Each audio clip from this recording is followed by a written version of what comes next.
नहीं करता। Hello guys, आइए आज हम पढ़ते हैं poem the sum of life. Class 10th में ये पोइम नंबर 2 है। बच्चों, आप पूछोगे कि साम मीन्स क्या होता है। साम मीन्स होता है गीत या भजन। लाइफ मीन्स होता है जीवन। हमारे जीवन का भजन क्या होना चाहिए, यानी कि ये हमें जीवन क्यों मिला है। सभी सोचते हैं कि ये जीवन है तो हम इस जीवन का हमारा कुछ तो उद्देश्य होगा। तो ये एक मोरल टीचिंग की कविता है। ये हमें नैतिक शिक्षा सिखाती है कि ये जीवन जो है हमें मिला हुआ है, ये केवल जीवन के संघर्ष हैं उनका सामना करें और जो आनंद है वो उठाएं और सोचें कि हमारे तो भाग्य में यही लिखा हुआ था, अब हमें कुछ नहीं करना है। ऐसा नहीं है, हमें जीवन में बराबर संघर्ष करता रहना चाहिए और साहस के साथ जीवन की जो कठिनाइयाँ हैं, जो संघर्ष हैं, उनका सामना करना चाहिए और प्रतिदिन अपने जीवन में उन्नति के शिखर पर बढ़ते जाना चाहिए। एक एक करके, एक एक कदम पर हमें उन्नति के पथ पर आगे बढ़ना है और ये नहीं सोचना है कि इतनी कठिनाइयाँ हैं, मैं इस कार्य को कैसे करूँगा। ये बिल्कुल भी नहीं सोचना है। हमेशा साहस के साथ अपने जीवन के कर्म क्षेत्र में हमें हमेशा क्रियाशील रहना है। अब आगे चलते हैं। हम पोइट के बारे में थोड़ा सा आप लोगों को बता दें। ये कविता लिखी है H.W. लॉन्गफेलो ने। H.W. लॉन्गफेलो एक अमेरिकन पोइट हैं। H.W. Longfellow was an American poet. He was one of the first teacher of modern European language at Harvard University. वह हार्वर्ड यूनिवर्सिटी में यूरोपियन लैंग्वेज के आधुनिक यूरोपियन लैंग्वेज के पहले अध्यापक थे। His poetry was extremely popular in his own days and he was greatly respected in his lifetime. He was तो उनकी जो पोइट्री थी वो उन दिनों बहुत अधिक प्रसिद्ध थी और उनके जीवन में बहुत ही अधिक उनका सम्मान किया गया था। अब कविता हमने आपको कविता का थोड़ा सा इंग्लिश में आपको बता दे रहे हैं। The poem teaches a high moral. अभी बताया था हमने, हमें एक उच्च शिक्षा, नैतिक शिक्षा देती है। तो the poem teaches a high moral. The poet teaches us to work with a spirit of courage. हमें साहस के साथ कार्य करना है। The poet says that we should be busy in useful work, कि हमें हमेशा ऐसे कार्य करना चाहिए जो उपयोगी हों। We should make our life wholesome, useful and successful. और जीवन में क्रियाशीलता के द्वारा साहस के साथ कर्म करते हुए हम अपने जीवन को उपयोगी और सफल बना सकते हैं। अब पोइम स्टार्ट करते हैं। फर्स्ट पैराग्राफ है, life is real, life is earnest and the grave is not its goal. Dust the ward to dust returnest is not spoken of the soul. सबसे पहले हम इसके अर्थ समझे लेते हैं।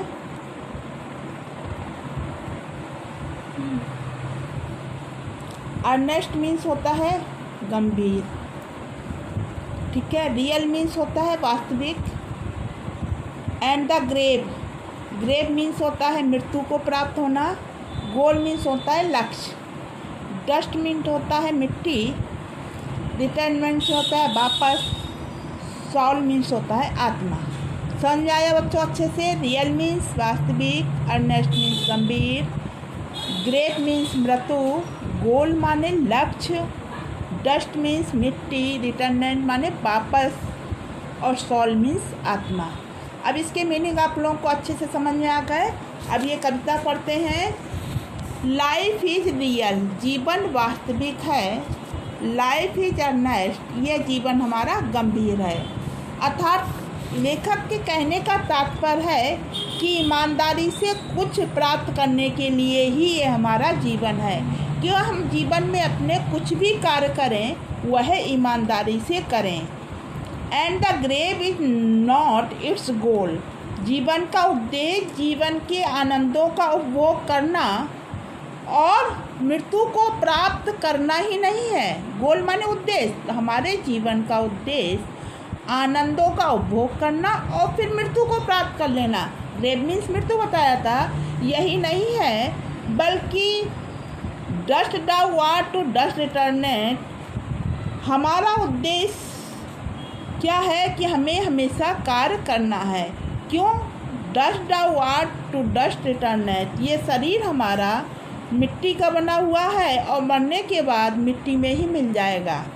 तो ये शरीर क्या है, इसका कहने का तात्पर्य क्या? ये शरीर नश्वर है, लेकिन हमारी आत्मा जो है वो अमर है, ये कभी नहीं मरती है।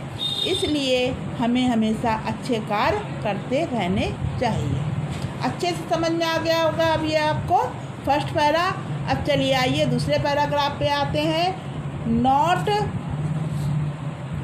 नॉट इंजॉयमेंट,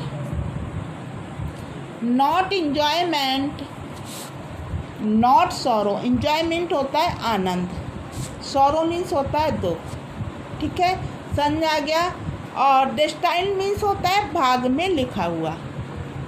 अच्छे से समझ में आ गया।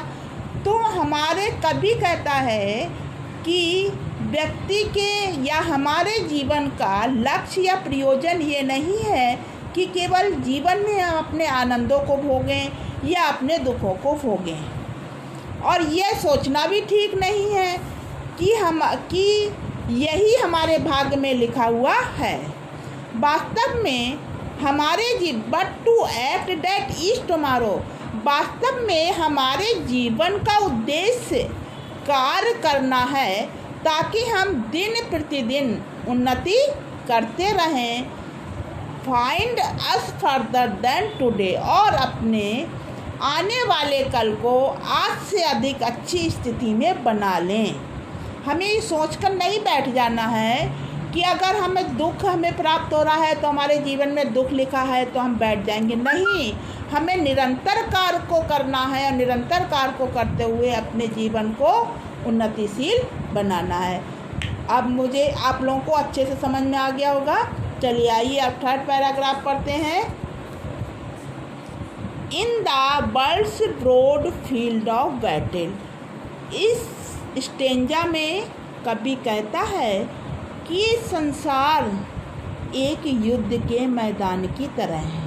युद्ध का मैदान कैसा होता है? ब्रॉड, बहुत विस्तृत होता है ना। तो ये संसार भी एक युद्ध के मैदान की तरह में है। In the bivouac of life. और इस संसार में जो हमारा जीवन है, इसमें वाइवोइक मीन्स होता अस्थायी पड़ाव। और इस संसार रूपी युद्ध के मैदान में हमारा जीवन जो है वो एक अस्थायी पड़ाव की तरह है। अर्थात इस संसार में हम थोड़े समय के लिए ही रहने वाले हैं। But we not like dumb driving cattle. Dumb means होता है गूंगे, ड्राइविंग माने जबरदस्ती, कैटल माने जानवर। ठीक है, तो हमारा जीवन कठिनाइयों, कभी कहता है कि हमें इस संसार में थोड़े समय के लिए रहना है और इन थोड़े समय में ही हमारा जीवन किससे भरा हुआ है? कठिनाइयों से और संघर्षों से भरा हुआ है। अतः हमें इस संसार में गूंगे भेड़ बकरियों के समान परिस्थितियों के वशीभूत नहीं होना है।